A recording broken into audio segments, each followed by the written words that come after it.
Shangkaramadhyamam Asmadacharyaparyantam Vande Guru Paramparam Shrutismriti Purananam Alayam Karunalayam Namami Bhagavatpadam Shankaram Lokashankaram Shankaram Shankaracharyam Keshavam Badarayanam Sutra Bhasha Krutau Vande Bhagavantau Punah Punaha Om Sahana Bhavatu Sahanau Bhunaktu Sahaviryam Karavavahai Tejasvinavadhitamastu ma vidvishavahai. Om Shanti Shanti Shanti. So I think there's a question raised by one of the students in the class. I'll just answer that one. So the question was, when Swamiji passed away, had he already achieved the ultimate goal previously? So to answer the question, there is no question of achieving anything, because you're not achieving anything here. So when you say you are only taking ownership of already what you are, so there is no goal to be attained. So goal means like an objective, you are going to get something new. So when Swamiji attained Brahma Aikyam, see, when I say Brahma Aikyam, it means Aikyam means oneness. And Brahma Aikyam, when I say any Mahatma or anyone who passes away, a sannyasi who passes away, a sannyasini who passes away, they are supposed to be not called as, they passed away, or they expired, or they are dead. So what we talk about is, we say that they have attained Brahma Aikyam. That means they have become one with Brahman, and there is no rebirth for them in any form or the other. Which means while they were living their life, they have already discovered moksham, they have already taken ownership of who they are. So they discovered their own true nature, and thereafter there is really no need for them to take birth again. They have already discounted, saying that I don't need to take birth again, because the purpose of taking birth is to do karma. And when the karma itself is resolved into jnana, then cognitively the person says that I do not need anything more. So he is supposed to be saying Brahma Aikyam. That's what, whenever we say, Swamiji also, when he was a teacher, and so also many of you during the next, whichever, it may come to you anytime. So whenever you attain the knowledge, when you attain or you know that, yes, I've achieved what I wanted to do, and I think I'm very clear why I'm living this life, and I've discovered true happiness within myself, then you are also pretty much free person. So freedom is something which is not to be searched, because freedom is already there. What we are looking for is discovering the freedom through the Shastra. That's the first one. Okay. Second thing was asked, you are either enlightened or you are not. There's no in between with different levels of attainment of the ultimate goal. So that seems logical. There is no knowing half the truth, because half is not then the whole truth. So is my understanding correct? So it is correct, because number one is there is nothing called half knowledge. Half knowledge is something we haven't dreamed. And whenever you have Ardha Jnanam, it is always going to be flawed.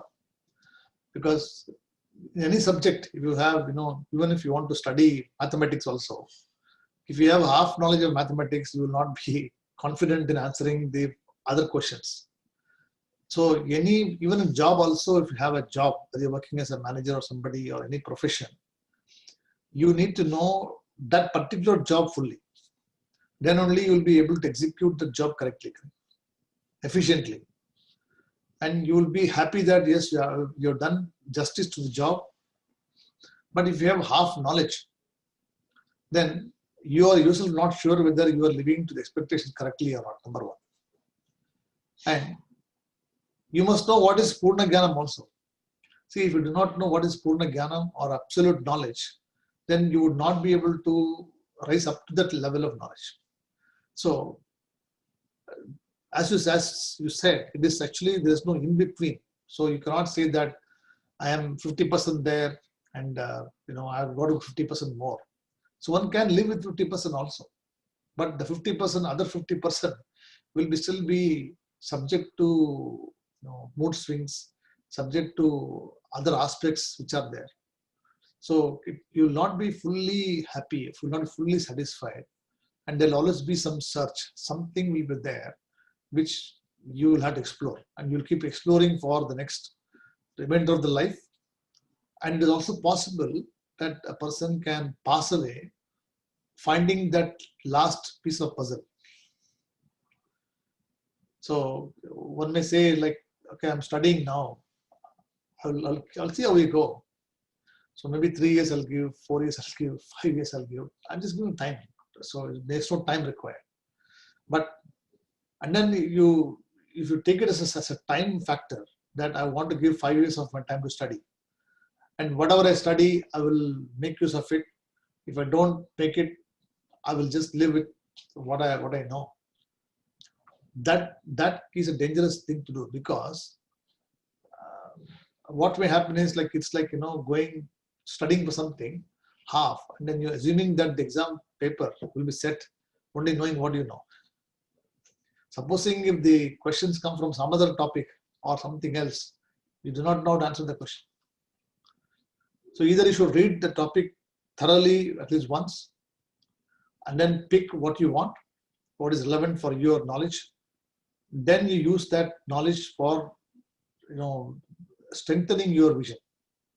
So there are many things which will not be required for you. So it is not that 100% of what is taught is going to be relevant for you. But if you do not know 100% of what is taught, then you would not know what. There will always be some gap. Or maybe I didn't read this. Maybe I didn't know this.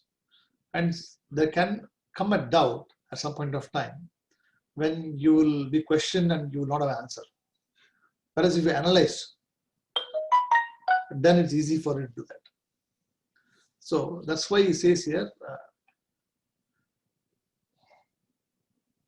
so all of these people, so who are starting, they were all beginners, all of us.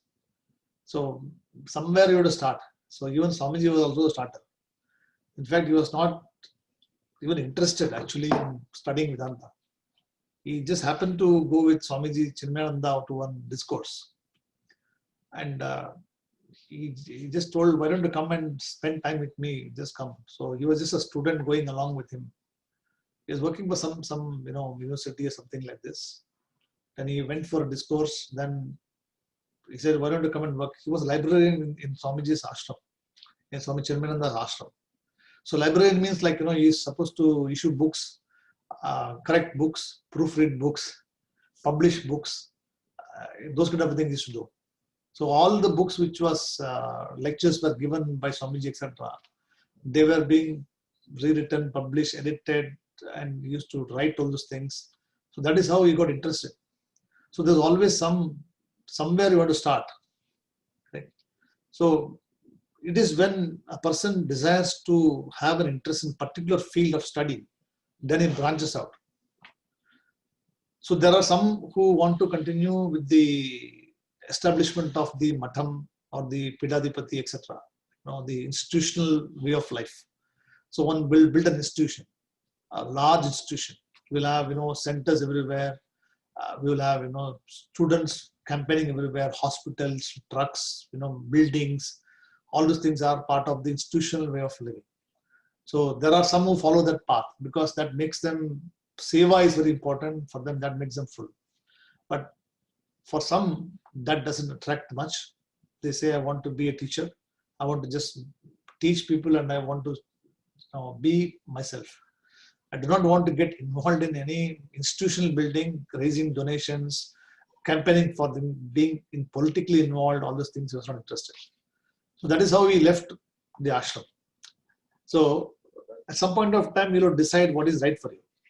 Which one, for some people, it is beneficial to be connected with some big association, with satsang, etc. For some people, they say, I do not want to be involved in all these things.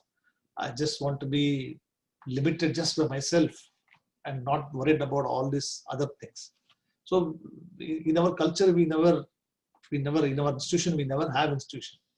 We have a banner called Arsha Vidya, because a banner is something under which you have to do some work. So it's a registered organization. It is actually an affiliated to all the Arsha Vidya Gurukulams worldwide. So Arsha Vidya Australia is a Gurukulam. So we teach same thing there. But we do not own any building. We do not own anything. So people operate out of wherever they are, and neither we have interest to acquire land, build temple, or do worship, institutionalize that. So there are people who do that. There are people who are followers of Advaitam, or the great saints who have lived here, and they get institutionalized. They get worshipped. They go and install the pratima of the person in the temple. They look for people. They campaign for space. They install it. Then they do puja, etc. That is something which we never propagated. Swamiji also not interested. So what I'm trying to tell you is, like, you do not need to do any of these things, because all these things will take you more into the karmic way of life. You'll have to do more of karmas. If you have an institution, you'll have to run an institution, correct? You'll have office bearer, secretary, filing returns, accounts, then management of everything will be there. So we don't. So that's why it's very important that we. So your question about whether Swamiji or the people attain Brahmaikyam, they can attain Brahmaikyam. They can be just by themselves. They need not do anything for other people, but they do it for Lokasangraha, for benefit of the society. Is it clear? Does it answer your question? Okay. Okay, so after we answer the question, now let's go into our topic. So we finished last time verse number 26, if I'm not mistaken. 26 we finished. Kamam Krodham. I think we finished 26. We're supposed to do 26 we finished, yes. Correct. So we'll do from 27. So this particular verse 27 talks about the importance of spending time on studying the Bhagavad Gita or doing chanting Vishnu Sahasranama. So somewhere here he talks about the Sahasranama. So if you look at the mantra here, Geyam Gita Nama Sahasram. So Geyam means it is reciting or studying. So Geyam means studying or reciting. And what is studied here? Gita. So Geyam Gita. So one has to study the Bhagavad Gita. So he also insists here that one in his lifetime, one has to study the Bhagavad Gita properly, systematically, in depth. If you study once, you may understand a little bit. If you understand twice, you may understand a little bit more. If you study 3 or 4 times, then you probably understand fully. So, because the depth of the Bhagavad Gita is, you can't underestimate where the Bhagavad Gita depth is. It is like, the river, which has got, we don't know where the deepest point is. So from the bank of the river, you see everything is all flowing equally. But only when you enter the river, you will know that there are some steps and you can start entering them one by one. Suddenly you will see there are no steps, you just go dive straight deep into that. So such is the depth of the Bhagavad Gita. In some places it's very, very easy. In some places it's very, very complex.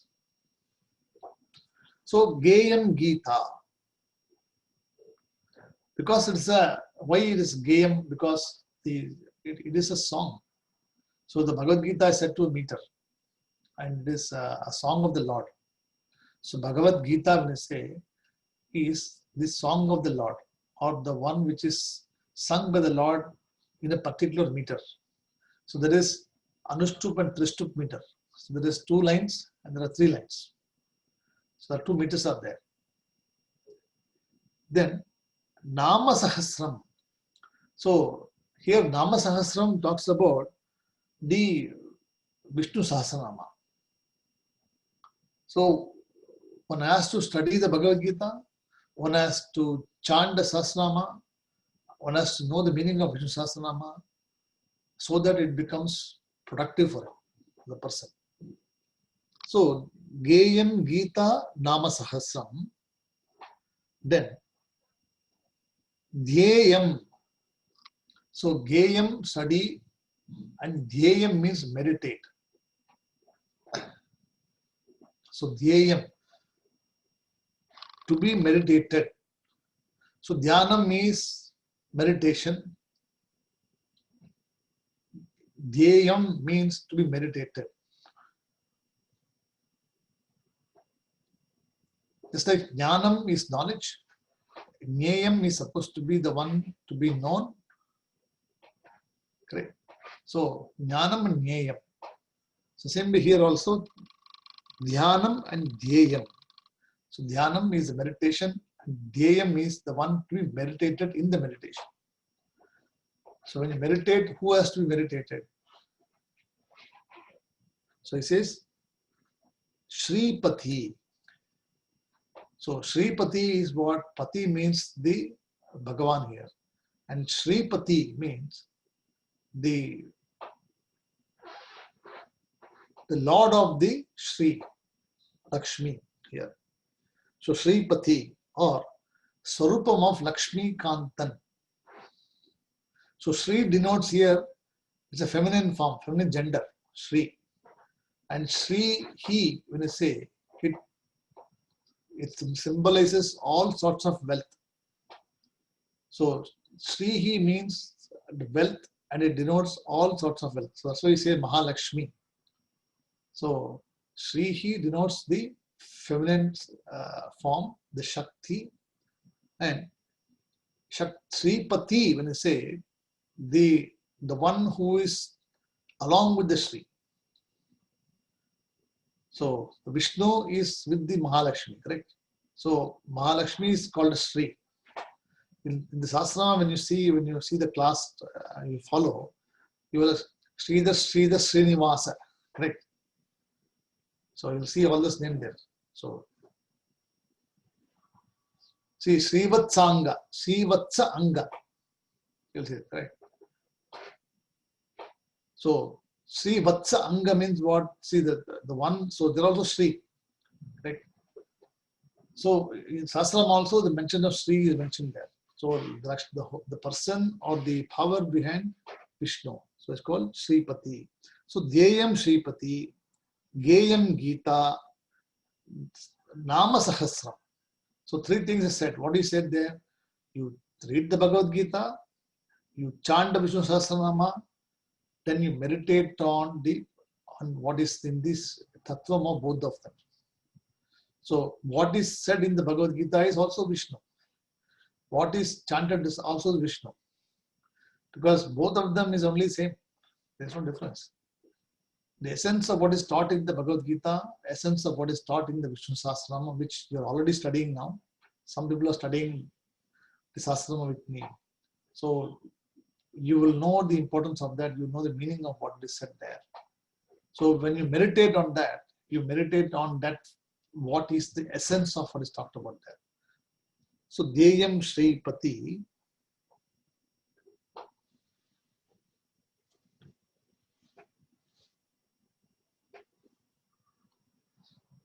So Rupam Ajasram. So Rupa means the form. So Rupam Ajasram. It means always. Ajasram means always. And Rupam here means the form.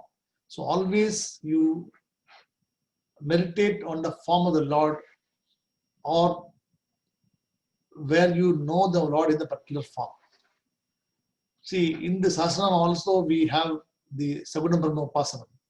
So Saguna means with attributes. So it talks about, Bhagavan is having this, freedom, is having this, gadha, correct? All those things are mentioned there. So a person meditates or thinks about that form, first of all, looks at outside first. So initially there is a form which is outside of you, correct? So you have an image or a photo or something of some god which you are following. And in this case, it talks about Vishnu being the particular Lord, it talks about here. So you worship with the image in front of you, the photo in front of you, you offer praise, etc. After some time, what it expects is that form should be translated into your mind. So the form should not now be dependent on, oh my God, where is the photo? If the photo is not there, I cannot chant, I cannot meditate. That should not happen. So what is it? Dhyayam, meditate. So meditation is a mental activity. It's a manasa vyaparaha. Correct. So meditation is mental exercise. In mental exercise, what do? There is no physical exercise. So when you're meditating mentally, your eyes are closed, your mind is only focusing on that. So if you want to meditate on a form, then that form has to be translated from the photograph or from the image or any murti which is there, and that has to come into your form, into your mind. That's why it says here, Rupam Ajasram. Always try to develop the habit of translating or meditating on the form of the Lord which you know. So if you do not know what the form is, let us say that you are just chanting mechanically. It's a nice way of chanting, you like it, you chant it. But then when you're asked to meditate, you will not be able to meditate because it is a kaik, it's a vachikam. So when you're chanting mechanically, right, when you're asked to meditate, closing your mouth, how do you do? You cannot, because you're used to do this. If I don't chant openly, I cannot meditate, I cannot remember anything. So you'll have to chant verbally or you have to say vocally everything. But you just develop the habit of dhyanam or meditation. So how you can only do this only one way is by understanding the meaning of the chanting itself. Understanding the meaning of every word, what is said in the Sahasranama or in the particular text. Then when you chant that particular mantra, the meaning actually is registered in the mind. Then when the meaning gets registered in the mind, the meaning always has got an object, correct? It's an object. So Shanka, Chakra, Gada, Haste, they say. So Shanka means like, you have a conch. Chakra, so the discus, Gada. So when you see all these objects, you will remember what is, Mahavishnu has got Gada in his right hand, all these things. So you visualize, you contemplate on that form. That's what says here, Dhyayam Shripati Rupam Ajasram. So he wants us to practice the art of meditating not externally, he wants us to practice the art of meditating internally. That means using the mind, meditate. That's why he says, Gayam Gita Nama Sahasram. And what it underlines here is, Gayam Gita means just not chanting. You study the Bhagavad Gita with a proper teacher, understand the meaning of what Bhagavad Gita is. Then Nama Sahasram, chant the Sahasranama, know the meaning of it. Then these things you meditate as Dhyayam Shripati Rupam Ajasram. Then Neyam Sajjana Sange Chittam. So Neyam here means what? Please spend, or you should spend time, or it is worth spending time. So Neyam means it is worth time spending your time on Sajjana Sangaha. So Sajjan means what? Gentleman. Sajjan means in proper Hindi is gentleman. But Sajjan here talks about the people who are of like-minded attitude. So Sajjana Sangam, when I say, Sangam means association and Sajjana means like-minded people. So get associated with people who are of the same study. So often they form a study group, or they belong to a particular group of people who always interact and they like to be among them. Like if you study if you see, there are lots of groups here. In Sydney also we have lots of groups. There's Sahasrama group there, the Lalita Sahasrama group there. There is a Anusham group there, Nama Sankirtanam group there. Then there is a Narayanam group there. So everybody has got their own group. And what they do, they follow the particular thing what they like. It is okay to be in that group rather than not being in any group at all. It is better that you belong to some group and follow that. But those people who study there, they are all only mechanical people. They just stand, they just do a ritual, they just go there, chant. 40 minutes they got time there to chant. 1 hour time they're given, and half an hour they'll chant Sahasrama. 10 minutes of some arati, puja, etc. they will do. Then 20 minutes of bhojanam, dinner or lunch, they're gone. And this is a routine. So they have been doing it for many years. But there's no contemplation required, there's no meditation required, nothing required. It is a group just for keeping one busy. So it is an activity which they like to be part of this, where they meet like-minded people. So Sajjana Sanghe here means join or go with people who are studying the Bhagavad Gita or who are studying the Sahasrama, understand the meaning of those people. Then you join the group of people like that. So Sajjana Sanghe Chittam means who is of the nature. Sajjana Chittam. Then Deyam Dina Janaya Chittam. So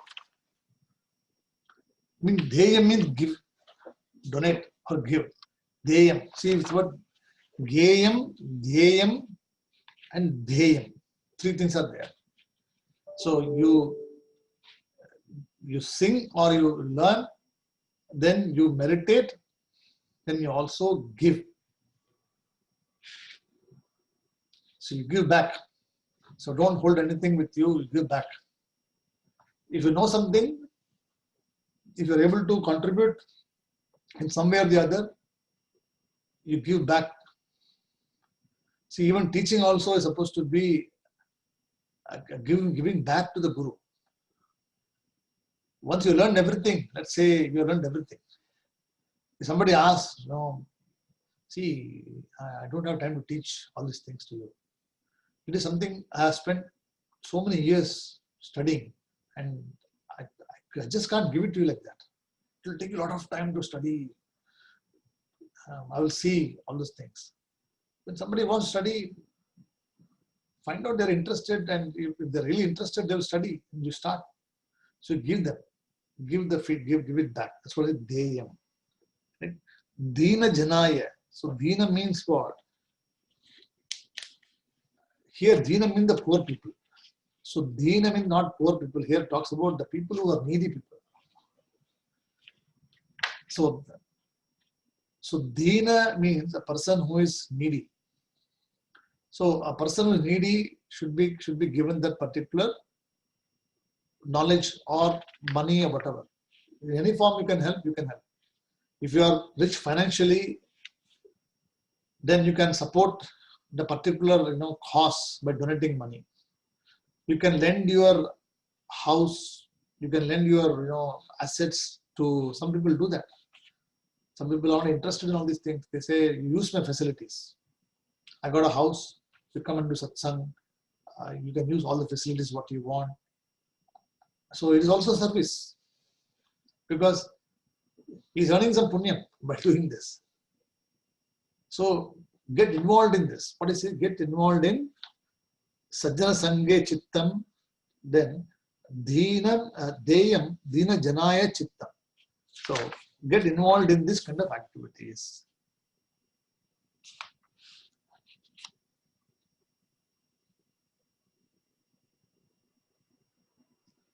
So what it means is here, this Sajjana Sange, I got notes written here, it says, don't get associated with people who are cults or just chant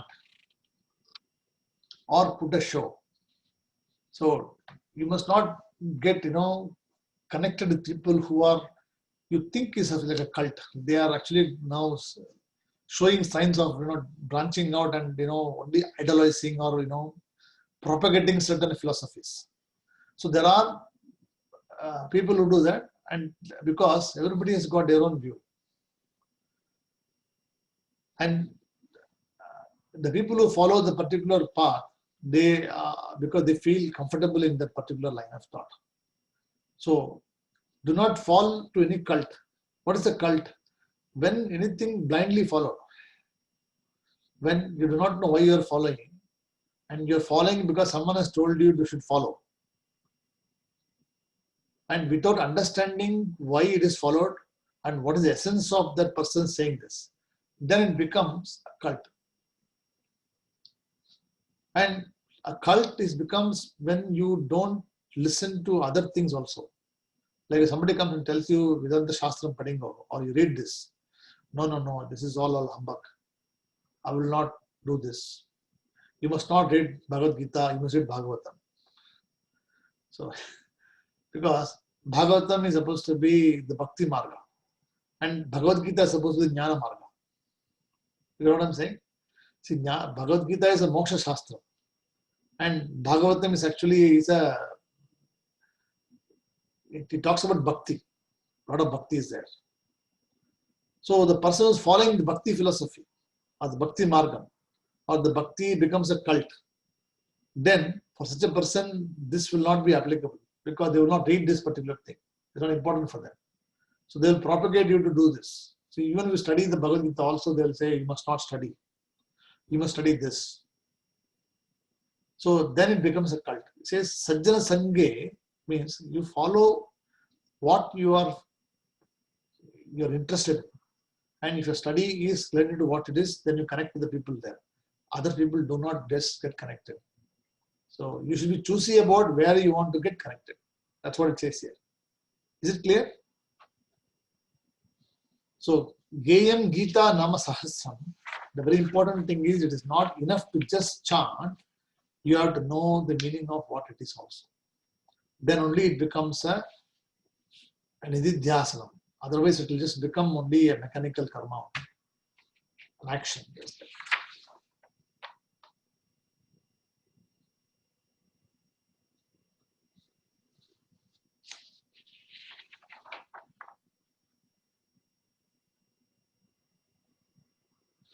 Okay, so that's what was there in this.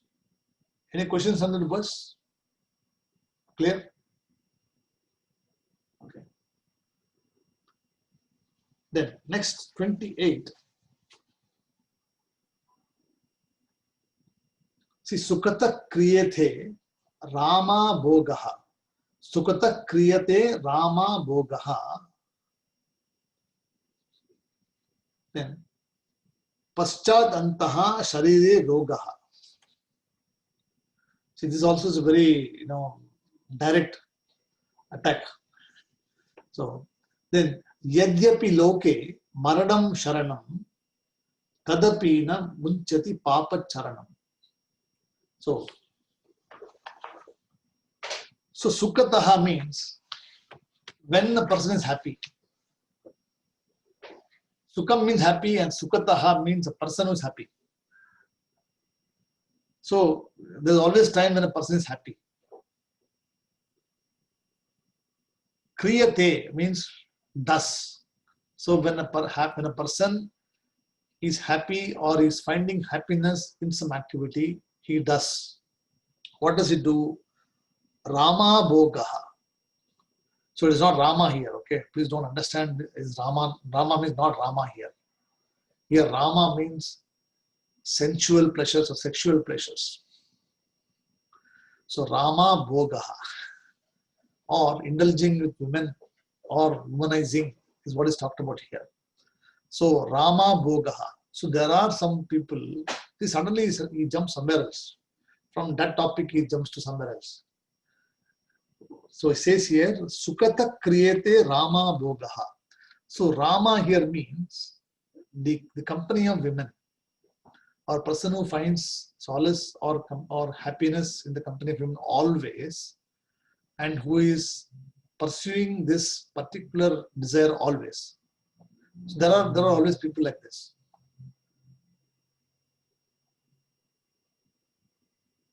And thinks that it is an enjoyment.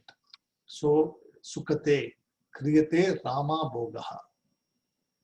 Then Paschat Hantaha. So after some time, he realizes that it is not, it's a mistake, or it is something which he has done. He has wasted his whole time. When does he realize? Sharire Roga. So when the whole body is afflicted by all disease, because a person doesn't have any discipline. See, Shastram does not say that you must not indulge in all this thing. When you are a grahastha, when you are, the brahmachari is not allowed to do that, celibacy. When you are grahastha, when you are not into this particular study of the Shastram, etc., when you are still early stages, you do not know, you are okay to do that. But when you start studying Shastram, when you really start becoming, you must start slowly withdrawing from those sensory pleasures. Slowly, you must withdraw yourself, because it has got a capacity to get addicted. So one must know how much and when to also to move away from this. Correct? So it doesn't say all these things, but I am saying this because the meaning of that is that. So Rama Bhogaha means a person who is mindless. He doesn't even care about it. He just keeps enjoying it. Life is for enjoyment. So money is God, company is God, personality is God, all wealth, etc. He enjoys and lives a life as he wants. So he eats in the hotel, he eats outside, parties, all those things are included in this. Rama Bhogaha means just not women, please. It is including everything which you do where there is uncontrolled fulfillment of desire. So when you do that, that means your life is not governed by dharma, correct? So when your life is not governed by dharma, when this complete violation of everything which you do, it is going to be some impact on your physical life, your emotional life also, correct? You cannot ever deny it. There will always be some setbacks. And when the setback comes, the person actually repents. So paschat antaha. Sharire rogaha means he gets a disease. So disease is not a physical disease. Also the physical disease is the mental disease also. Mental affliction also gets very disturbed, very agitated, very disturbing, does not know, very touchy, anxiety issues. I'm pretty sure you've seen, I have seen myself, when people go through very, bad, relationship, or they trust so many things on something, and if it doesn't work out the way they want to, they can, if they're not very strong, it can play havoc with the mind. You can become depressed, you can become agitated, you can become, anxiety issues will come to you, you become edgy, nervous. A nice person will be perfectly all right. Suddenly you will see this change in personality, becomes very, callous, it becomes very rude, aggressive sometimes. And sometimes we wonder why people are like this. It is because there has been a change in the personality, because something which has happened. The person has gone far deep inside and has been affected by such a bad incident that he does not know how to come out. And when he's caught in such a situation, it can take him very, very long time to get recovered. Some people never recover also. They will be like this nervous wreck for many, many years. So that's what talks about here. The Rama Bhogaha is, the actual literal meaning is this. But here Rama Bhoga, actually what it means is that any desire which is excessive, or any where it can affect you mentally, physically, stay away from it. So one has to have restraint in performing action, restraint in pursuing desire, and knowing how much one should enjoy or when you should withdraw also, so that you are not affected by the absence of it. Correct. So Sharire Roga means he is going to get afflicted by the disease one day. So disease is not physical disease, also the mental disease also. Emotional pain also is a disease.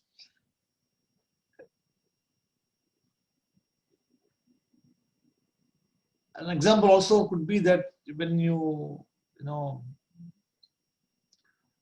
staying with somebody, a family, your daughter or your son, and you get married, you get her married or get him married, and you have been depending upon that person's happiness. You want always to be with him. So what do? When the person goes now, you don't know how to handle the pressure now. Suddenly the house is all vacant. Nobody is there to talk to. And you want to go and spend time with the person there. And initially the person tolerates you because the daughter or the son says, okay, Amma, you come, Appa, you come and stay with us. I know that they also understand that they are also going through this. So you go, and then it becomes habit. It becomes once in 6 months, then once in 3 months, then it becomes every month, become weekly, then become daily. Then you go and sit, become permanently there. You don't come out at all. One day the person will tell you, really, I don't need you. Why are you interfering in my life? You leave me alone. They will say that to you sometimes.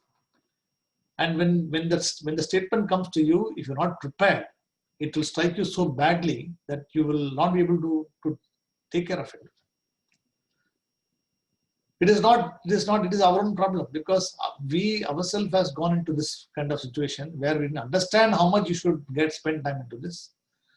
Understanding what is duties, understanding what is attachment.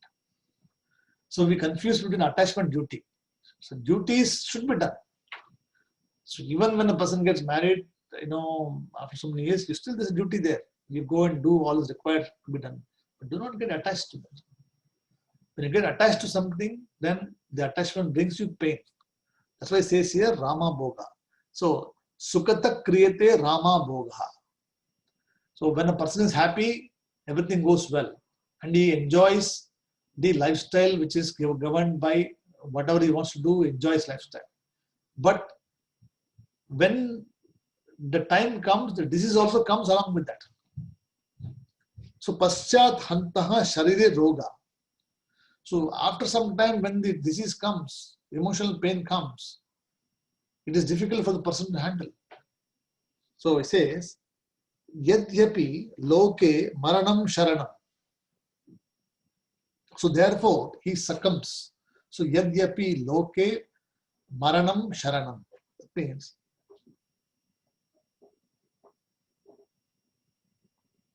he actually passes away. See, Maranam means here, talks about death. And Sharanam means he surrenders to death. So a person continues to live like this, then he does not know how to handle the person himself, and then he continues to be like this, emotionally affected, and then he just passes away one day. Or he surrenders himself to the vagaries of life. So the word here, Maranam Sharanam, means Maranam means not physical. Physical also is one thing, that one day you will pass away. But succumbing to the emotional pressure by letting the emotional things, guide you and then just, control you, then you just become, I don't know what to do. So you should be in control, right? And when all these things control you, then you are not able to make decisions correctly. So that's what it says here, that yad api loke maranam sharanam. So therefore he succumbs to death while still harboring desires to live longer and continue to revel. So he wants to continue to be in the same situation. So despite knowing this pain, the person continues to seek that particular happiness again and getting more and deeper into it. See, when you don't have, supposing you don't have anybody there, and you don't want, somebody says, see, don't go there, it will affect you. But what do you do there? You want to go there. You get affected. It's okay. He will say 10, 15 words, bad words. He will insult me, but he's still my son. He's still my daughter. I'll go there. So you bite the insult, you take all the things, you live there, and you live because you are now dependent on that person. Our situation demands like this. That's why Bhaja Govindam is sometimes very, very harsh. See, it teaches you the life which is people are leading. See, all of us may not be having the life, or none of us may be having the situation. But what it tells you is the situation can come like this. And if you have a situation like this, how do you deal with it? So for that he says, study the Bhagavad Gita, study all these things, meditate on the truth, go in the company of like-minded people so that you don't get into this kind of problems. Hope you understand, right? So that's why it says here, Yad api loke maranam sharanam. So therefore he continues to evolve, continues to be in the same, the mystical world which has been there, without knowing that he is going into quicksand. So once you go into quicksand, you cannot come out. It will just take you deeper and deeper and deeper, unless a wise person puts a stick out there and says, okay, here's a stick, hold on to the stick and I'll pull you out. So if there is no person coming on guiding you out there, you will ultimately just go in, succumb to the pressure. Then tad api na muchyati papa sharanam. So tad api na muchyati. So muchyati means freedom, and na muchyati means no freedom. So tad api means he will never get freedom from the longing. So the longing means he will never be able to get rid of the longing or the emotional attachment which is there.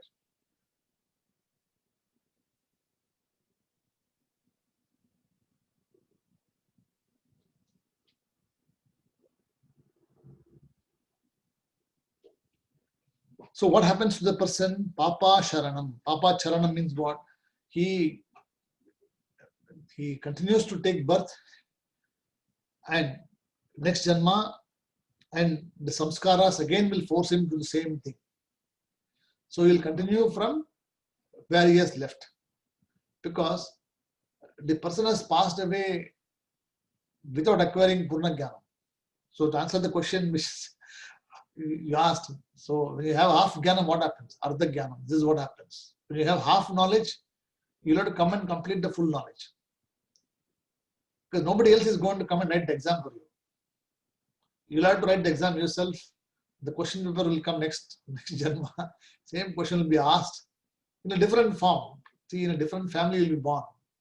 The same people will not comment. Bhagavan has given us, fortunately, that particular relief that you do not know the past. Imagine that you are living in your house now.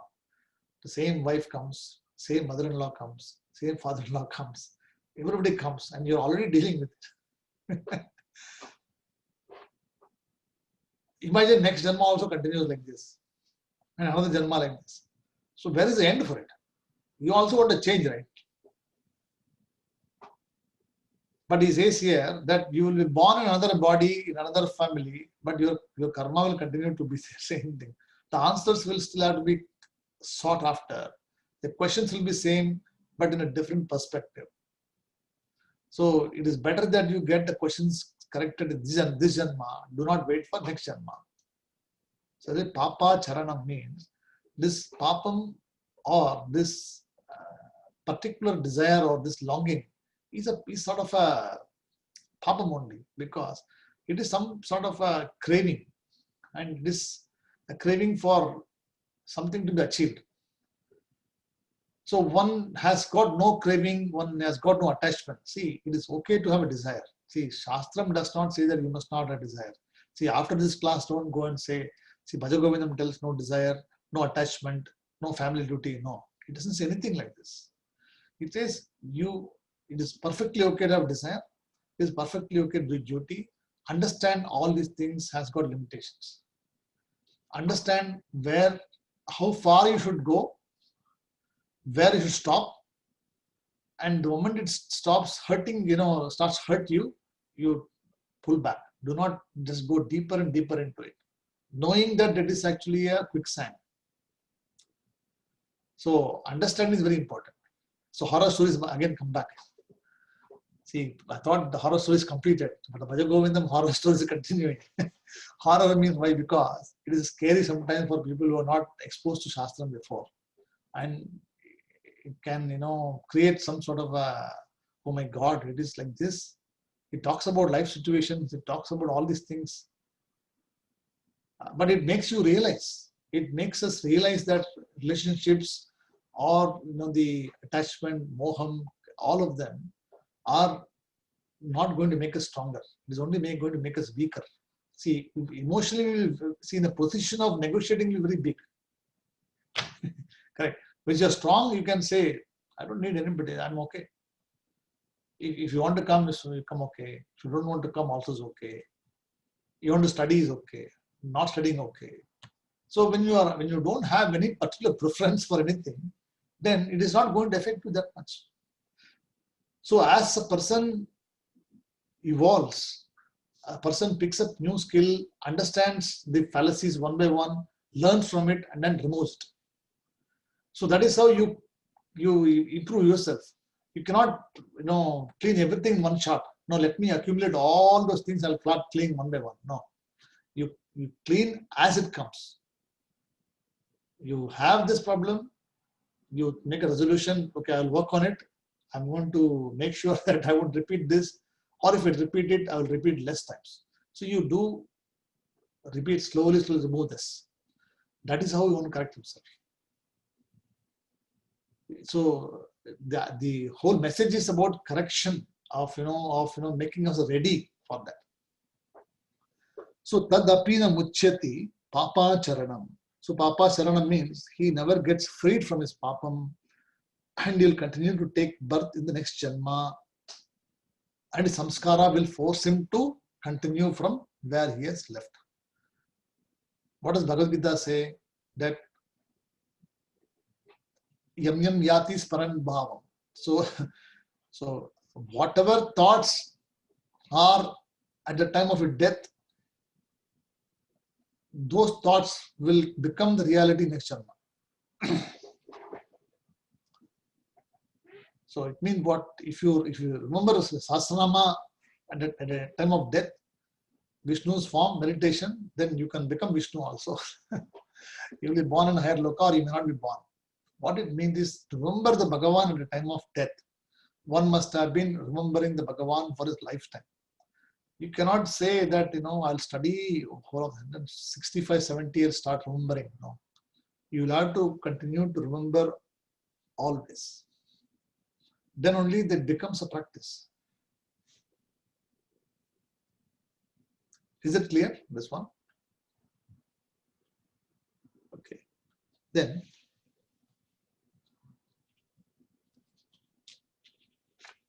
verse number 29. We'll look at this very briefly. The next class I'll explain the meaning of this. So, artam anartam bhavaya nityam. Artam anartam bhavaya nityam nasti tataha sukalesha satyam. Artam anartam bhavaya nityam nasti tataha sukalesha satyam putradapi dhana bhajam bhitihi sarve tresha vihita ritihi. So I'll give a synopsis in this class today, and then we will look at this next class. So artham and anartham.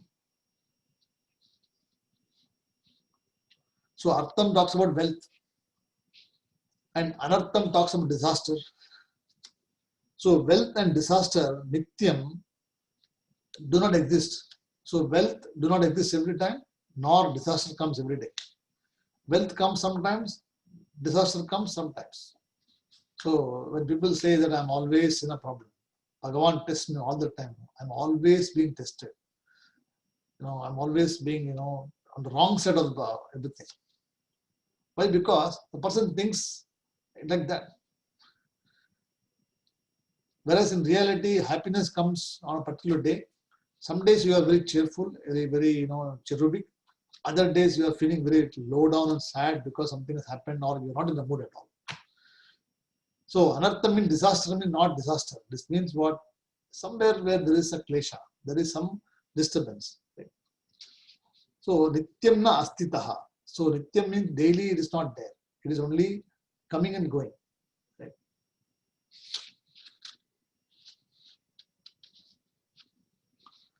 Then putradapi dhana bhajaha. So putradapi means from the children, progeny of children. So from the progeny of children also, when you are rich, when you are rich, supposing you are very rich, there is always a fear. So bhitihi. Because you are always fearing that one day I lose all my wealth.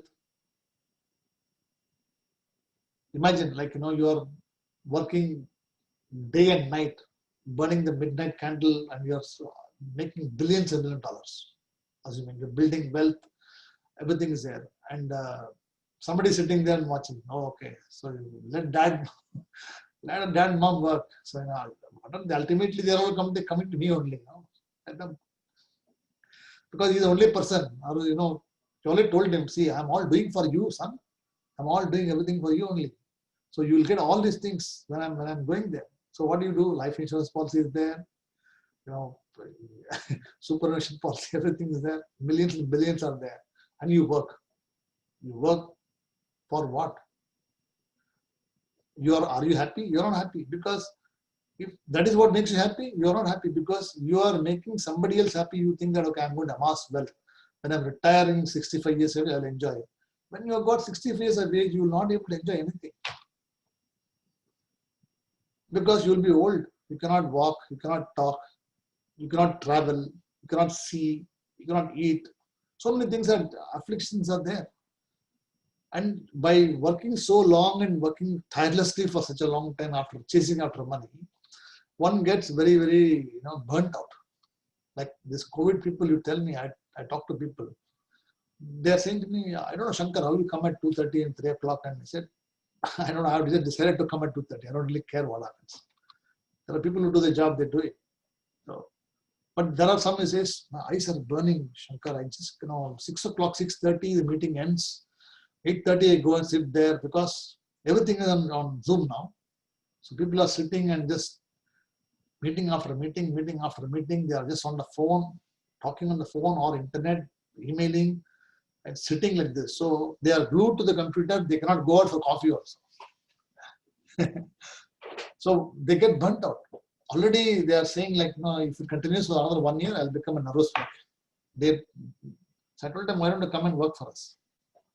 At least you will be able to lift some boxes, you can move some things, you can use a forklift, you can do something else.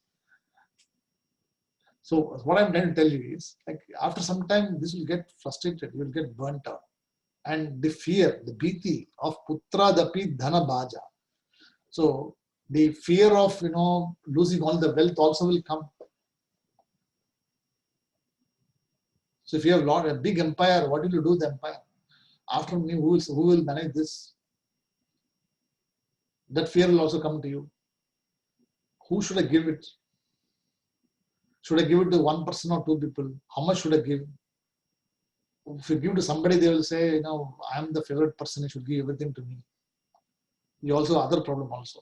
So all these things have to be considered. It says here, putra dapi dhana bhaja bhiti sarvatra esha riti vihita. Means this is the universal truth. Understand, this is the universal truth. Everywhere this truth is there, that when you have too much, you have other problems. When you have too less, some other problem is there. So have the right amount of wealth, have the right amount what is required, then just leave. Do not try to accumulate more and more and more, because it will come to a stage when it starts to bite you. You will get worried. See, a person living in even the Ambani, etc., were living there, right? Do you think he's happy about it? He's not happy. Why? Because when he goes in his Mercedes car, he will look at the beggar who's sitting on the street. He's got no security there. He's enjoying his life, and this Mercedes car person says, "See, look at that beggar. See, he's enjoying his life like this. He's got no fear at all, and nobody bothers to shoot him or kill him." But the moment this guy comes out of Mercedes car, bulletproof car, there are people ready to gun him. So what does he do? He'll always be under the the bulletproof car. He'll be protected by commandos. All these people will be protecting him. They'll be walking around him. So he'll walk in the middle. 5 will go around him. But the beggar sitting on the street, he thinks the Mercedes car guy. See, look at this guy. See, what a luxurious car. He's enjoying. He's saying that no, this guy is rich. Oh, I am poor like this. So it's a contrary. See, this happens. A person who is rich will always think that that person is very happy. A person poor will say that, oh, look at that person. He's rich. He's got a latest Mercedes car. He must be a rich person. He's living in a palatial bungalow. But you do not know what problem he has got. He must be thinking like, let me get rid of all these things. I don't want any of these things. I want to go and live in a simple ashram, live in a small house, downgrade. See, people downgrade. Why people downgrade? Because of emotional problems. They cannot maintain this house. After some ages, what they do? They cannot cut the lawn. They cannot, paint the house. They cannot walk to all the other rooms. So they downgrade. Because downgrading also is a sign of that you're not able to manage it, and you need to reduce your liabilities so that you live a simple life. And everybody does it at some point of the time. So this is he talks about here. All these things he says. See, Bhajagovindam sometimes talks about the realities of life. He just brings out and tells you this is what life is. This is all it's all about. So you realize now rather than later. And then later on you repent it, then your time will not be there for you to check out. So the earlier you start, younger the start is better for you. It's not that you're old, you should not start. It's okay to start also. But the younger people who start now, they got a head start, better than this because they already know. They're better prepared than all the other people like us who are in the last stages, pretty much elderly. So if you are 55, 60, etc., then you start, then you don't have much time. But when you're 35, 33, 34, 40, you still have time. So very important to start early so that you get a head start. So that's what it says here. Do not waste time in all these things. Get started. Go to a guru. Learn scriptures properly, systematically, analyze the meaning, and get into such good companies. Avoid all these, unnecessary activities. Don't indulge in pleasures and desires which will give you problem. Don't chase after money. Don't chase after all the wealth, etc. So he gives all these examples to you. So we'll look at this 29. Then we should be able to complete next. I was actually planning to complete today, but somehow this verse needed more elaboration. So we'll talk about next class 29, 30, 31. Then I will announce next what we should do, what text we'll do next one. Have you got any questions from this class? Anyone has got any questions? Shrikantji, are you okay? Yes, sir, I'm okay. Okay, you can sleep well, right? Yes, I can sleep well. Okay. See, Shrikantji, nothing to really worry about. Okay, I know you're young. You are the youngest of the lot. Okay. So don't worry about it. I'm very glad that you are starting. Your interest is so great that at such a young age you're starting, which is very good, very, very good. Thank you. So nothing to worry about it. See, it just don't get scared, by what is said here. It just gives you warning. It just says that consider these things, so that you are aware about before you jump into something. You know what you're jumping into, and then you decide how do you want to swim also. So if you don't know where you're jumping into, then you don't know swimming. How will you swim? So it prepares you for all these things, so that you jump in the right pond where you can swim, or at least you can stand in the water. Yes, yes. You don't know swimming, like people like me who don't know swimming. You have to jump where only there's only a little bit of water there. You don't get drowned there. Yep. Okay. Kushalji, is it okay? Have you got your answers? Okay. Sriram and Bhavani, are you okay? Yes, All, yes. all good, All Shankarji. good. All Thank good. you. Thank you. Okay. Okay, so we will see next class. Om Purnamadah Purnamidam Purnat Purnamudachyate Purnasya Purnamadhaya Purnamevavasishyate. Om Shanti Shanti Shanti. Harihi Om Tat Sat. Shri Gurubhyo Namaha. Harihi Om. Namaste and Shubhratri to all of you. Hari Om. Thank you, sir.